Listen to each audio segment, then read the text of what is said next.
Williamson County moms and a family law attorney say a Franklin juvenile court judge violated their civil rights and hurt their families. The group is asking the county to remove Judge Sharon Guffey, but the juvenile court says the judge is doing a good job.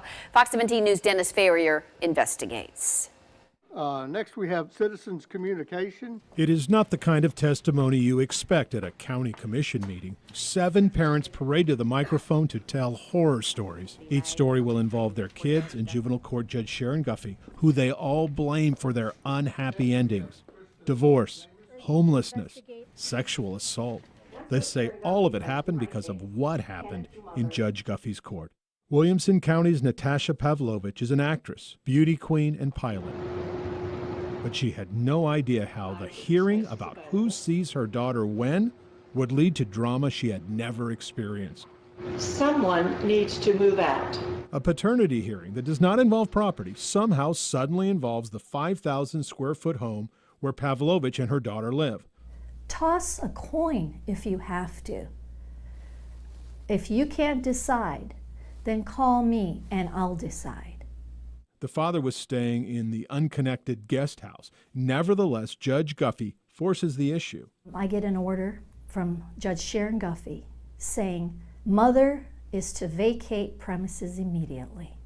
Just like that, without the authority to make that order, and without any due process or hearing on it, and without a warning, I became homeless.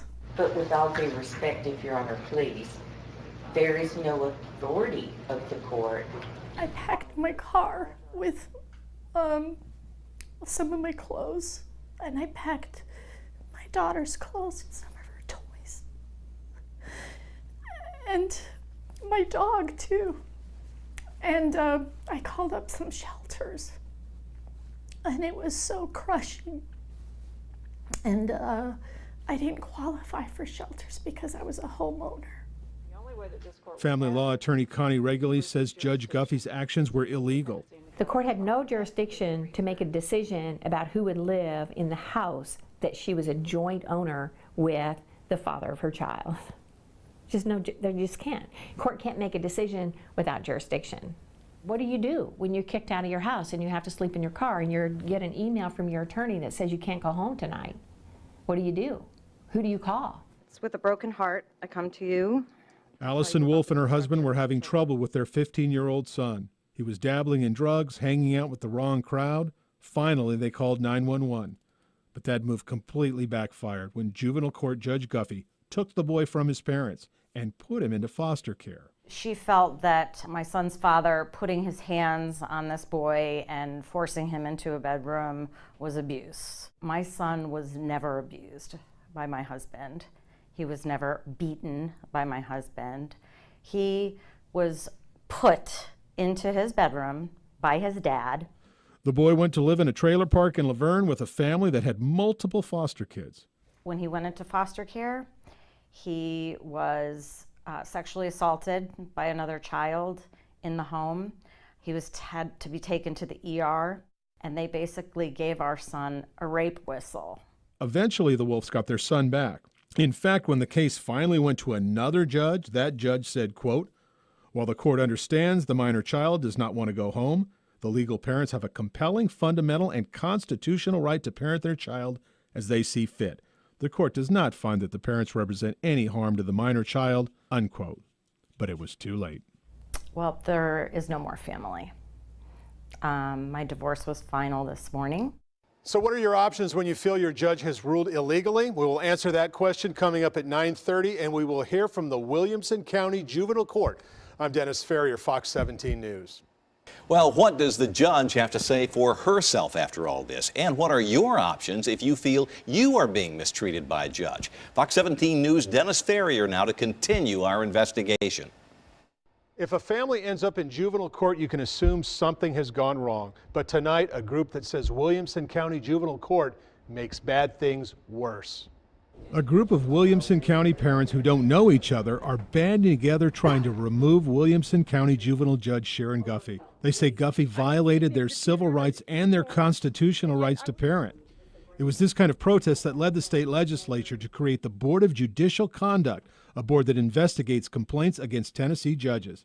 But in 6 years, the Court of the Judiciary has never recommended impeaching a judge. But they say they've forced numerous judges to resign. So if it's a serious offense, enough to remove an elected official from office, usually when we talk to the judge, they'll say, well, I'll just resign and we'll leave it at that, because they don't want the public charges and embarrassment. Judge Kraft says the majority of the complaints are that a judge ruled improperly, but that is a legal issue and must get a legal remedy. If a juvenile court does something they're not supposed to do, that's a legal issue as to whether or not the judge has that authority. So that's appealed to the Court of Appeals. We cannot change the opinion of a judge. We're not an appellate court. Not satisfying for people who feel like the decisions that hurt them cannot be undone. Critics of Judge Guffey say their families never recovered from decisions that were later undone by other judges.